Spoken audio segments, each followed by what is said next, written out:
గ్రేటికా bulletin లో breaking update చూద్దాం. AP liquor కేసులో పెను సంచలనం వెలుగులోకి వచ్చింది. మాజీ సీఎం జగన్ ఓఎస్టీ కృష్ణమోహన్ రెడ్డి పాత్ర ఉన్నట్లు సిట్ అధికారులు ఇప్పటికే గుర్తించారు. అయితే ఆయన చేసిన అక్రమాలను తాజాగా వెలికితీశారు. మద్యం అమ్మకాల్లో అవకతవకలకు పాల్పడి తెలంగాణలో భారీగా ఆస్తులు కొనుగోలు చేసినట్లుగా గుర్తించారు. ఇక అంతేకాదు ఆస్తుల కొనుగోళ్లకు సంబంధించి ఐటీ నిబంధనలు ఉల్లంఘించినట్లుగా నిర్ధారణ అయింది. దీంతో కృష్ణమోహన్ రెడ్డి ఆస్తుల జప్తుపై సిట్ అధికారులు సన్నాహాలు చేస్తున్నారు. ఈ మేరకు విజయవాడ ఏసీబీ కోర్టులో పిటిషన్ దాఖలు చేసే అవకాశం ఉందని తెలుస్తోంది.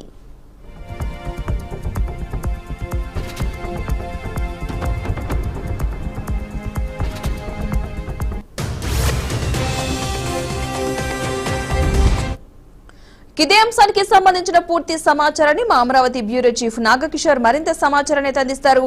నాగకిషోర్, చెప్పండి, ఈ అంశానికి సంబంధించిన అప్డేట్స్ ఏంటి?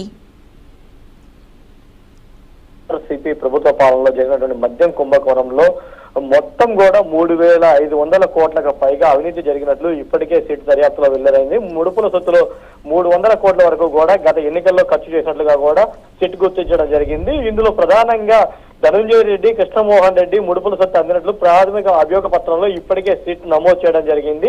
మద్యం కుంభకోణం కేసులో సిట్ ఆల్మోస్ట్ 305 పేజీల ప్రాథమిక అభియోగ పత్రాన్ని అక్కడ నమోదు చేయడం జరిగింది. అందులో కీలక అంశాలను కూడా పొందపరచడం జరిగింది. మొత్తం కూడా ఈ మధ్య నుంచి కొల్లగొట్టిన ముడుపులన్నీ కూడా ఈ ధనంజయ రెడ్డి, కృష్ణమోహన్ రెడ్డికి తెలిసే మొత్తం కూడా దారి మెల్లాయని చెప్పి కూడా అభియోగ పత్రంలో పొందపరచడం జరిగింది. 50 నుంచి 60 కోట్ల వరకు కూడా ప్రతి నెల వసూలు చేసినట్లుగా కూడా సమాచారాన్ని అందులో పొందపరిచినట్లుగా మనకు తెలుస్తా ఉంది. అదేవిధంగా ఎంపీ మిథున్ రెడ్డి, విజయసాయి రెడ్డి, భారతీయ సిమెంట్స్ డైరెక్టర్, జగన్ సతీమణి భారతీయ తరఫున ఆర్థిక వ్యవహారాలు చూసే గోవిందప్ప, బాలాజీకి అందజేసేవారని సిట్ గుర్తించింది. వారు ఆ సొత్తును ఎప్పటికప్పుడు కూడా మొత్తము వైఎస్ఆర్సీపీకి సంబంధించినటువంటి ఒక పెద్ద తలకాయకి కూడా పంపించినట్లుగా కూడా సిట్ ఇప్పటికే తన ప్రాథమిక నివేదికలో పొందపరిచింది. మొత్తం 3,500 కోట్ల మేరకు కూడా అవినీతి జరిగినట్లుగా కూడా సిట్ ఆరోపణలు దాఖలు చేయడం జరిగింది. ఇంకో పక్క చూసుకున్నట్లయితే మాజీ సీఎం జగన్ ఓఎస్డీకి సంబంధించినటువంటి ఆస్తుల జప్తు చేసే అంశం మీద కూడా సిట్ ముందుకు వెళ్లే ఆలోచన కూడా చేసినట్లుగా కూడా మనకు సమాచారం అందుతా ఉంది.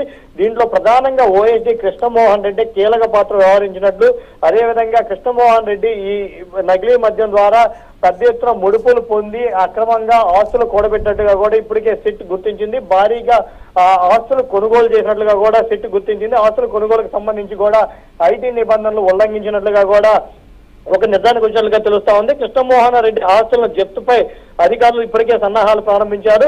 దీనికి సంబంధించి రేపో ఎల్లుండి ఏసీబీ కోర్టులో పిటిషన్ దాఖలు చేసే అవకాశం కూడా ఉన్నట్లుగా కూడా మనకు సమాచారం అందుతా ఉంది. ఇంకో పక్క ఎన్నికల సమయంలో కూడా ఈ ముడుపుల ద్వారా కొల్లగొట్టిన సొత్తు 200 కోట్ల నుంచి 300 కోట్ల వరకు కూడా గత ఎన్నికల్లో ఖర్చు చేసినట్లుగా కూడా మనం ఇప్పటికే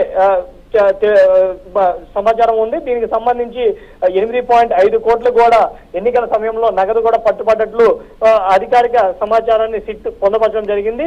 సో టోటల్ గా మొత్తం 150 నుంచి 600 చొప్పున ముడుపులు వసూలు చేసి మొత్తం 3,500 కోట్లు 3,570 కోట్లు దోచుకున్నట్లుగా కూడా సిట్ తన నివేదికలో పొందుపరిచి ఇది మొత్తం కూడా ఓఎస్డీ నడిచినట్లుగా కూడా వాళ్ళు ఇప్పటికే సిట్ గుర్తించినట్లు తెలుస్తోంది. దీనికి సంబంధించి పూర్తిగా సిట్ ఈ అక్రమాస్తుల ద్వారా ఈ మద్యం ద్వారా సంపాదించినటువంటి ఆస్తులు ఏవైతే ఉన్నాయో వాటి మీద జప్తు చేసే అంశాలను కూడా ఏసీబీ కోర్టుకు తీసుకెళ్తున్నట్లుగా కూడా సమాచారం వస్తా ఉంది. Padma, right, thank you Nagakishore.